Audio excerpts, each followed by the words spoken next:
பொன்னியும் சக்தி வந்து க்ளோஸா பழகுறத பார்த்து பிரீத்தி தாங்கிக்கவே முடியாம ரொம்ப டென்ஷன் ஆகுறாங்க. எப்படியும் வந்து பொன்னிய பத்தி உண்மைகள் எல்லாத்தையுமே வந்து நம்ம சக்தி கிட்ட சொல்லி தான் ஆவணும். இதுதான் சரியான நேரம். இப்ப சொன்னா எப்படியாவது வந்து பொன்னிய வந்து அவன் வெறுத்துருவான். அதுக்கப்புறம் வந்து நம்ம பொன்னி இருக்க இடத்துல நம்ம இருக்கலாம் அப்படின்னு சொல்லிட்டு முடிவு பண்றாங்க. சக்திய பார்க்க போறாங்க. "சக்தி உன்கிட்ட கொஞ்சம் நான் தனியா பேசணும்" அப்படின்றாங்க. "நானும் உன்கிட்ட கொஞ்சம் தனியா பேசணும் பிரீத்தி நினச்சிட்டு இருந்தேன். நினச்சிட்டு தான் இருந்தேன். அதனால தான் உன்கிட்ட வந்து சொல்லவே முடியல என்னால" அப்படின்ற மாரி சொல்றாங்க. சரி ஓகே. என்ன சக்தி அப்படின்னோடனே, "முதல்ல நீ சொல்லு பிரீத்தி" அப்படின்றாங்க. "இல்ல சக்தி நீங்களே சொல்லுங்க. ஏதோ சொல்லணும்னு சொல்லிட்டு நினச்சல்ல" அப்படின்னோடனே, "நான் சொல்கிறதெல்லாம் இருக்கட்டும். நீ ஏதோ முக்கியமா சொல்ல வந்திருக்க.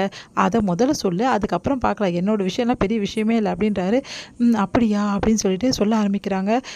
"உனக்கு ஞாபகம் இருக்கா? நம்ம 2 பேருக்கும் கல்யாணம் ஆகும்போது எதுக்கு பிரீத்தி அதெல்லாம் பேசிக்கிட்டு?" இல்ல சக்தி உன்கிட்ட நிஜமா நான் சொல்ல வேண்டியது இருக்கு. நம்ம 2 பேரும் வந்து கல்யாணம் ஆச்சுல்ல.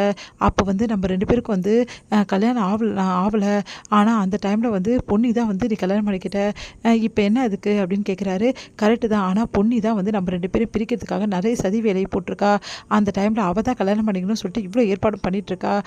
2 பேர வச்சு தான் எங்கள பேச வச்சு எங்கள டைவர்ட் பண்ணிட்டா. அப்படின்ற விஷயத்த எல்லாத்தையுமே வந்து சொல்றாங்க. அத கேட்டு சக்தி செம்மையா டென்ஷன் ஆயிறாரு. யார பார்த்து என்ன வார்த்தை சொன்ன?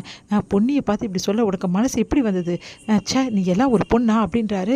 அத கேட்டு சக்தி நான் சொல்றதெல்லாம் உண்மை சக்தி. இதனால தான் எனக்கு செம்மையா கோவம் வந்துச்சு பொன்னி மேல. பொன்னி இதெல்லாம் பார்த்துருக்கா. சொன்னா நம்பு. பொன்னிக்கு வந்து இன்னொரு முகம் இருக்கு. அந்த முகம் வந்து ரொம்ப மோசமானது. அவளே என்கிட்ட சொல்லியிருக்கா அப்படின்னோனே, "இங்க பாரு தேவையில்லாதெல்லாம் பேசினேன். அப்புறம் அவ்வளோதான் சொல்லிட்டேன். பொன்னிய பத்தி இவ்வளோ கேவலமா சொல்ற.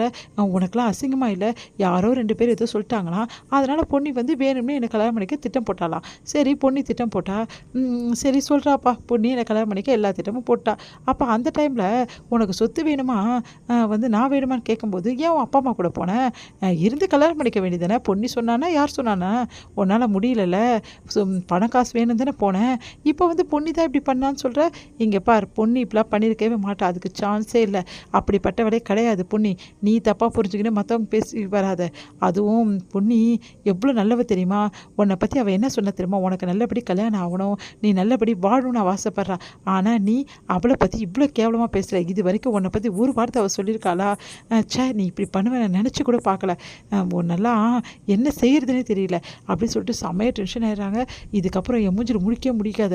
இதுக்கப்புறம் இந்த வீட்ல நீ இருக்கவே கூடாது. மரியாதை வீட்டை விட்டு வெளியே போ" அப்படின்றாரு. அதை கேட்டு வந்து சக்தி அப்படின்றாங்க, "இந்த நிமிஷமே நீ வீட்டை விட்டு வெளியே போயிடு. இப்போ நீ என் கண்ணு முன்னாடி வந்த அப்புறம் அவ்வளோதான். நான் என்ன செய்வேனே தெரியாது. உனக்கெல்லாம் பொன்னி பத்தி பேச தகுதியே கிடையாது" அப்படின்றாரு.